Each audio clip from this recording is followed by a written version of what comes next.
Hey, I thought I would do a video which is just like a rapid fire, ask me anything type video from students and people in different Discord servers.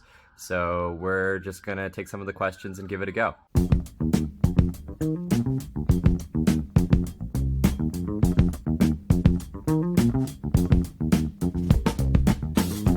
Teo asks, what would you suggest to an aspiring poker pro in and out of the game other than a mental sanity check, obviously? Yeah, it does take a bit of a sanity check to become a professional player. I would say set your expectations low and be persistent without being stubborn. Pedro33 asks, what's the thing you find most difficult both in and out of poker?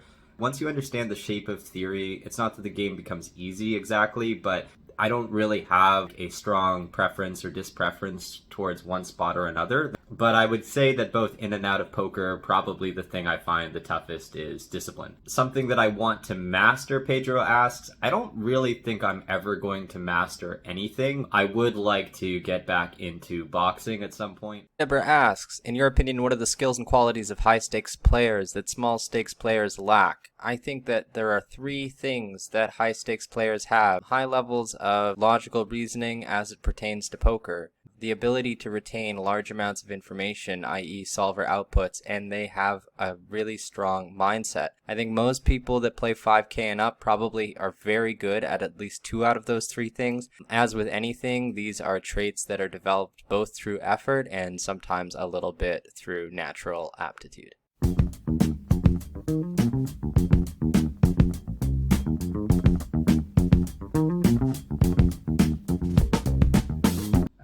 Teo asks, I've seen your mental game seminar. What's the most challenging mental game leaks you had to handle in your poker career? How did you manage to overcome them? And what are the most frequent ones a poker player may find in general? The seminar was very helpful, by the way. Thank you, Teo. I'm glad you enjoyed the seminar. I would say the worst mental game leak for me when I was starting is that I was just a calling station. It felt like if I folded, they won and I lost, even if that made no sense. The way that I deal with my mental game leaks in game is just by recognizing that I have an emotional bias towards one thing. So an emotional bias towards aggression because I feel like it makes the hand easier to play, or an emotional bias towards stationing because I'm competitive and I don't want to lose. If a decision seems close, I remember that I have an emotional bias that's probably making the decision seem close when in fact the decision that I enjoy the least is probably the better of the two options.